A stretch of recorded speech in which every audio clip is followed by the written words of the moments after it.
నమస్తే. Welcome to పొలిటెంట్ media. భక్తి భాస్కర ప్రేక్షకులందరికీ ముందుగా నమస్తే అండి. మనకి కొత్త సంవత్సరం రాబోతుంది. అంటే 2026 సంవత్సరం. అయితే 12 రాశుల వారికి సంబంధించి అసలు ఈ సంవత్సరం మొత్తం ఏ విధంగా ఉంటుంది? వాళ్ళు అనుకున్న పనులంటూ జరుగుతాయా? ఈ విషయాల గురించి అడిగి తెలుసుకుందాం. ప్రస్తుతం మనతో ఉన్నారు ప్రముఖ ఆధ్యాత్మికవేత్త, ప్రముఖ జ్యోతిష్య వాస్తు పండితులు మాడుగుల శివప్రసాద్ గురువుగారున్నారు. మరి గురుగారి మాటల్లోనే అడిగి తెలుసుకుందాం. నమస్కారం గురుగారు.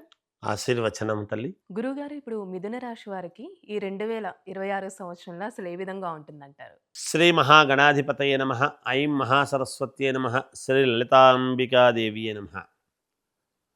అమ్మ, మిథున రాశి వారికి ఈ 2026 జనవరి నుండి 31వ తారీఖు డిసెంబర్ వరకు కూడా సంవత్సరము పొడవునా ఎలా ఉండబోతుంది అంటే, మంచి ఫలితాలు, అద్భుతమైనటువంటి యోగవంతమైనటువంటి ఫలితాలు గోచరిస్తూ ఉన్నాయి. నేను సంవత్సరం పొడవునా చెప్తున్నాను. మధ్యలో మనకు ఉగాది వస్తుంది, ఆనాడు చెప్పేటివి చెప్తాం. కానీ సంవత్సరం పొడవునా చెప్పేటప్పుడు చాలా మంచి ఫలితాలు ఉన్నాయి వీళ్ళకు. వీళ్ళు అందిపుచ్చుకోవటం అనేది అవసరం ఇక్కడ. వాళ్ళు ఏది అనేటువంటిది ఒక్కసారి విశ్లేషణ చేసుకొని, ఎలా నేను వెళితే బాగుంటుంది అని వీళ్ళకు సంబంధించినటువంటి శ్రేయోభిలాషులు కావచ్చు, వీళ్ళ మేలు కోరుకునేటువంటి వ్యక్తులు కావచ్చు, ఇంట్లో ఉండేటువంటి పెద్దలను అడిగి తెలుసుకునేటువంటి విధానముతో కావచ్చును, లేదా వీళ్ళ కుటుంబానికి ఎవరైనా ఒకడు పెద్ద ఉన్నాడు అంటే అడిగి తెలుసుకోవటము కానీ, ఇలాంటివి గనక తెలుసుకొని ఎప్పుడైతే అడుగులు ముందుకు వేస్తారో వీళ్లకు యోగం. సొంత నిర్ణయాలు తీసుకున్నంత వరకు ఈ సంవత్సరము వీళ్లకు అంత యోగముగా కలిసి రాదు. సొంత నిర్ణయాలు తీసుకునేవారు. మామూలుగా ఆత్మబుద్ధి సుఖం చేయవ గురుబుద్ధిర్ విశేషిత అని చెప్తాం. వీళ్ళు సొంత నిర్ణయాలు తీసుకోవాలి అని అనుకున్నప్పుడు కొన్ని కొన్ని ఎదురవుతూ ఉంటాయి. హ్మ్.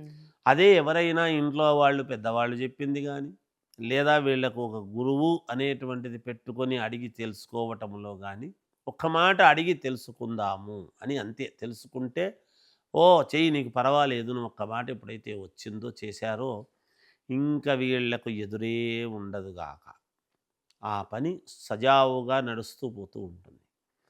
వీళ్ళ కుటుంబంలో వివాహము కావాల్సినటువంటి వాళ్ళకి, రాశి వాళ్లకు వివాహ యోగాలు జరగటము, లేదా సంతానము ఉండేటువంటి వాళ్లకు సంతానము వలన వీళ్లకు కీర్తి ప్రతిష్టలు. ఎటువంటి పిల్లలను కన్నారండి, చాలా మంచి వాళ్ళని కన్నారు మీరు అనేటువంటి మాట రావటము, పిల్లలు అభివృద్ధి పదంలో ముందుకు నడవటము, పిల్లలకు సంబంధించినటువంటి యోగవంతమైనటువంటి నిర్ణయాలు తీసుకోవటంలో కానీ, ముఖ్యముగా ఈ రాశి వాళ్లకు భార్య యొక్క అనుకూలత బాగా పెరుగుతుంది.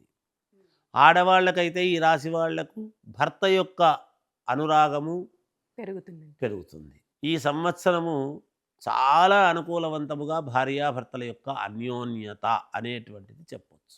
వివాహ ప్రయత్నాలు చేస్తున్న వాళ్ళకి ఏ విధంగా ఉండొచ్చండి? తప్పకుండా వివాహ ప్రయత్నాల్లో చేసుకునేటువంటి వాళ్లకు విజయం లభిస్తుందమ్మా. తప్పకుండా ఖాయమవుతుంది. ఎప్పటినుంచో వెయిట్ చేస్తుండేటువంటి వాళ్లకు వివాహం గురించి ఈ సంవత్సరము తప్పకుండా 100% ఆగస్టులో ఈ రాశి వాళ్లకు తప్పకుండా వివాహము అనేటువంటిది ఖాయమై ఈ సంవత్సరం ఆఖరిలో జరిగి తీరుతుంది కూడా ఈ రాశి వాళ్లకు. నేను ఇక్కడే చెప్తున్నాను. సరే, వ్యక్తిగతమైనటువంటి జాతకాలను, లగ్నం ఎప్పుడు పుట్టారు ఏమిటి అనేటువంటివి దోషాలుంటే చూసుకోవటం ఇవి సర్వసాధారణం.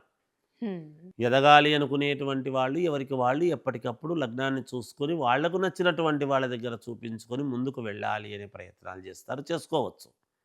ఈ రాశి వాళ్లకు అంత అనుకూలవంతముగా ఉంది నిజానికి. మామూలుగా శ్రావణ మాసంలో ఖాయం అనేది జరుగుతుంది ఆగస్టులో. ఖచ్చితముగా నెలాఖరు లోపల పెళ్ళి కూడా అవుతుంది కాక అనేది ఇక్కడ నేను ఖచ్చితంగా చెప్పొచ్చు మనం ఈ రాశి వాళ్లకు. అయితే మిథున రాశి వారికంటే ఏదైనా వస్తు కొనుగోలు చేసే అవకాశం ఉందంటారా? యంత్రాలు అనుకోవచ్చు, చేయొచ్చు అంటారండి? కొనుక్కోవచ్చమ్మా. అంటే వాళ్ళు చేసేటువంటి పనిని బట్టి. ఇప్పుడు ఏదైనా ఒక యంత్ర సంబంధమైనటువంటివి మనం మిషనరీ లాంటివి కొనాలి, చేయాలి అనుకుంటే లక్షణంగా కొనుక్కోవచ్చును, చేయవచ్చును. ఆయా వృత్తి ధర్మాలను బట్టి ఎవరికి ఏ వృత్తికి సంబంధించినటువంటివి వాళ్లకు కావాలనో వాళ్ళు తీసుకుంటారు. అంతేగాకుండా ఈ రాశి వాళ్ళు బంగారము ఏదైనా కుదువబెట్టినటువంటిది ఉంటే ఇడిపించుకునేటువంటి ప్రయత్నం చేస్తారు. డబ్బులొస్తే ఇడిపించుకుంటారు. ఎన్నాళ్ళ నుంచో మేము అనుకుంటున్నాము అని. రుణాలు ఏవైనా ఉన్నాయి అంటే వాటిని తీర్చుకునేటువంటి ప్రయత్నము చేస్తారు. రుణాలు తీరుస్తారు ఈ సంవత్సరము. అయితే వీళ్ళకి ఏదో ఒక చిన్న మానసికమైనటువంటి క్లేశం అనేది జరగవచ్చు అనేది కూడా ఉన్నది. అది ఏమిటి అని చెప్పడం కష్టం. హ్మ్. ఇంత స్పష్టంగా మనం ఉంటే ఏదైనా వేరే పలానా అంటే పలానా విధంగా అని చెప్పవచ్చును. కానీ ఏదో మానసికంగా చిన్న ఇబ్బంది అనేది కలగవచ్చు. సరే, సమయానికి నిద్ర, సమయానికి తిండి అనేటువంటివి వీళ్ళు పాటించాలి. అలా పాటిస్తే వీళ్ళ ఆరోగ్యానికి ఎటువంటి ఇబ్బంది ఉండదు.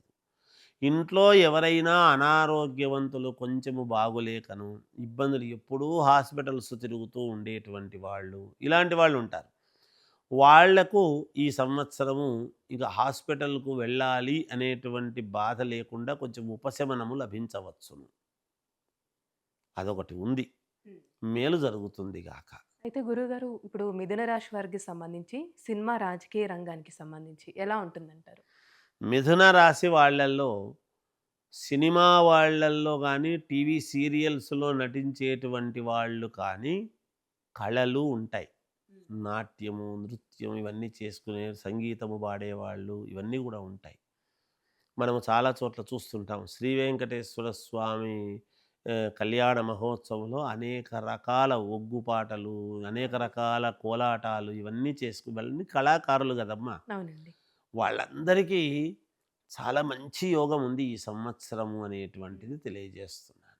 ప్రతి చిన్న వాళ్ళ దగ్గర నుంచి మంగళవాద్యము వాళ్లకు మంచి యోగం ఉన్నది. ఎక్కడో ఒక చోట వాళ్లకు ఒక పని అనేటువంటిది దొరకడం, చేయటం. మనము ప్రతి వాళ్ళను ఉంటాయి కొన్ని కొన్ని. ఒక్కో సంవత్సరం వీళ్ళు బాగుంది, ఈ సంవత్సరం వీళ్ళకు బాగుంది అని అనిపిస్తూ ఉంటుంది.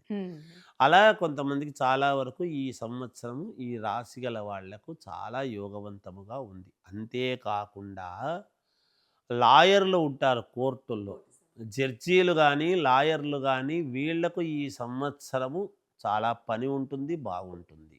రెండు ఉంటాయి. వీళ్ళకు మంచి కీర్తి ప్రతిష్టలు వస్తాయి.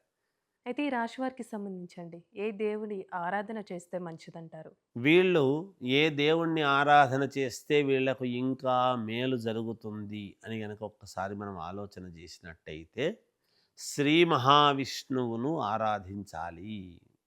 ఏ రూపంగా మనం వెంకటేశ్వర స్వామిని ఆరాధించవచ్చు, రాముణ్ణి ఆరాధించవచ్చును. విష్ణు స్వరూపమే కదా. అందువలన ఈ శ్రీ మహావిష్ణువును, కృష్ణుణ్ణి ఆరాధించవచ్చును.